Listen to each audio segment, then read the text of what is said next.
Iron. तो देखो ये केमिस्ट्री इन एवरीडे लाइफ है ना, और इसका पार्ट कौन सा है, 3rd है।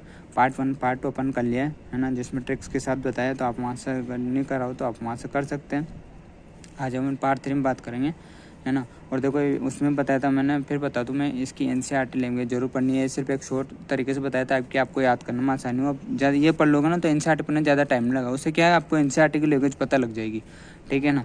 चाहे देखो टीचर ने पढ़ाया हो आपको अच्छे से, लेकिन एक बार NCERT की लैंग्वेज जरूर पढ़ना है। इन 4-5 चैप्टर में जो 12th के ना पीछे वाले है, तो इसकी भी NCERT लैंग्वेज जरूर पढ़ना, ठीक है। तो अपन देखो बात करेंगे एनाल्जेसिक है ना, हिंदी बोलते हैं पीड़ाहारी।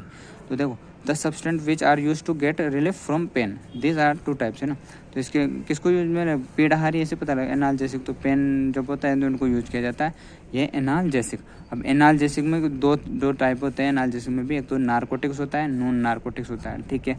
और इसको बोलते हैं नॉन एडिक्टिव, यानी नॉन नारकोटिक जो होता है वो नॉन एडिक्टिव होता है, इनकी आदत नहीं पड़ती है, ठीक है। कभी कभी यूज करते हैं जब अपन ज़रूरत होती है, और ये तो इनके तो एडिक्टिव हो सकते हैं, तो ध्यान रखना।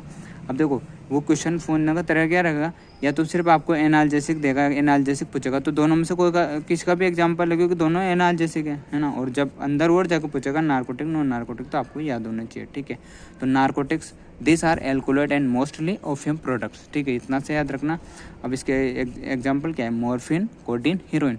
अब देखो उसके ट्रिक याद करने की जरूरत नहीं है, देखो ट्रिक भी उसी की याद करो जो आपको ज़्यादा प्रॉब्लम हो रही है, याद करने में याद नहीं हो रहा। अब इसकी क्या ट्रिक है, अपन तो बायोलॉजी में पढ़ते हैं और सिंपल ही है ना। तो देखो नारकोटिक्स क्या है, मॉर्फिन, कोडीन, हीरोइन, क्योंकि alkaloid and mostly opium product होते हैं, ठीक है, सिंपल है, ये बायोलॉजी में पढ़ते हैं अपन। दूसरा था नॉन नारकोटिक्स है ना, इसको बोलता है नॉन एडिक्टिव, ठीक है। अब इसके एग्जाम्पल है aspirin, Novalgin, ibuprofen, paracetamol, naproxen.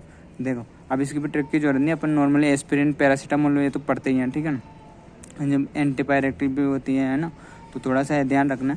ये जो यहाँ एग्जांपल बताए ना, ये तो आपको याद होने चाहिए, aspirin, Novalgin, ibuprofen, paracetamol, naproxen, ठीक है। अब याद रखना analgesic belonging to this category are effective antipyretic also, मतलब जो ये एनाल्जेसिक ये कैटेगरी ना, यही एंटीपायरेटिक के लिए भी यूज किया जा सकता है, ठीक है, जैसे एस्प्रिन, पैरासीटामोल ये, ठीक है। तो एग्जाम्पल याद रखना, इस बात को भी याद रखना कि यही नॉन नार्कोटिक्स को एंटीपायरेटिक भी बोल सकते हैं, ठीक है।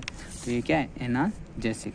अब इसके बाद देखो तो सेकंड इसमें बात करेंगे तो एंटीसेप्टिक्स, ठीक है। अब इसको एक्सटर्नल यूज किया जाता है, जैसे स्किन पे लगाया जाता है, याद रखना। और चीज़ अपन देखो लेते हैं अंदर, लेकिन क्या एक्सटर्नल यूज किया जाता है, जैसे स्किन वगैरह पे जब चोट वगैरह लगती है तो ये लगाया जाता है, ठीक है, एंटीसेप्टिक। तो इसकी देखो ट्रिक क्या होगी, BSF एंड ITB पुलिस है ना, ITB होते हैं ना 2। तो देखो अपनी जो रक्षा वगैरह करते हैं, BSF ये करते हैं ना, ये पुलिस वगैरह इनको एक तरह से, तो इसको ऐसे कनेक्ट कर सकते हैं कि अपनी स्किन की रक्षा कौन करते हैं, ये BSF एंड ITB है ना, उससे रिलेट करके। तो देखो इसका एग्जांपल हो गया बायोथाइनियोल, सोफ्रामाइसिन, फ्यूरासिन, इसके एग्जांपल भी इजीली याद हो जाते हैं। फिर भी एक ट्रिक के रूप में आप ये याद रख सकते हो शॉर्ट में, ताकि वहाँ आ जाए भी तो सोच सके।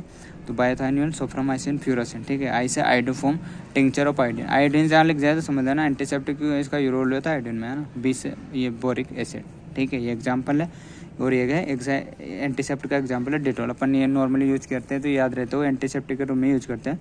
तो देखो पर इसका सबसे इंपॉर्टेंट पॉइंट ये है कि Dettol is a mixture of क्लोरोजाइनिलोन and terpineol, very very important है। Dettol is a mixture of क्लोरोजाइनिलोन एंड टर्पिनियोल, ये याद होना चाहिए, ठीक है। उसके बाद देखो ये टिंक्चर ऑफ आयोडीन भी क्या है, एंटीसेप्टिक है, लेकिन इसका जब पूछ लेना कभी कि कैसे बनता है, तो याद रखना ये एल्कोहलिक सॉल्यूशन ऑफ I2 होता है ना, एल्कोहलिक सॉल्यूशन ऑफ I2, ये याद रखना ना। टिंक्चर ऑफ आयोडीन क्या होता है, एल्कोहलिक सॉल्यूशन होता है of I2, alcoholic water mixture with I2, 2 से 3% जो होता है ना, ये क्या होता है, टिंक्चर ऑफ आयोडीन होता है 2 से 3% अमाउंट में जो एल्कोहलिक वाटर के साथ होता है, ठीक है, याद रखना।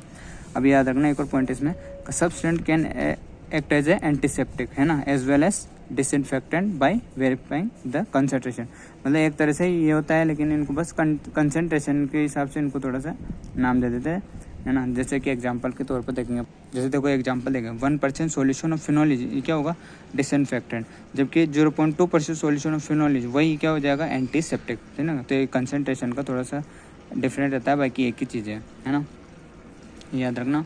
और अब देखो क्वेश्चन देख ले, 2 टाइप के पता लग जाए किस टाइप से। तो देखो which of the following of an analgesic, अब एनाल्जेसिक पूछा, अब एनाल्जेसिक में नार्कोटिक नॉन नार्कोटिक किसी एक का एग्जांपल होगा, तो देख लेते हैं इसमें। तो इसको नोवाल्जिन, नोवाल्जिन किसका एग्जांपल है, नॉन नार्कोटिक्स, तो इसका आंसर ये हो गया। ठीक है, अब इसने पूछा, इसमें अलग से पूछा सेलेक्ट नॉन नार्कोटिक, अब इसने और अलग से पूछा। अब ठीक है, तो देखो मॉर्फिन कोडीन, ये दोनों क्या हो गया, मॉर्फिन कोडीन, ये क्या हो गया, ये दोनों भी एनाल्जेसिक है लेकिन क्या हो गया, नार्कोटिक है। बायोथानिल क्या हो गया, ये तो एंटीसेप्टिक है। पूरे नॉन नार्कोटिक्स में एक ही ऑप्शन है, ये आंसर इसका। ठीक है, तो पार्ट 3 कर लिया। अब पार्ट 4 जो बचा है 4-5 मिनट का जो फिर वीडियो बनेगा, उसमें जो हाईलाइटेड जो इंपॉर्टेंट पॉइंट है ना वो अपन बता देंगे। बाकी आप इसकी एनसीईआरटी जरूर पढ़ना। ठीक है, थैंक यू।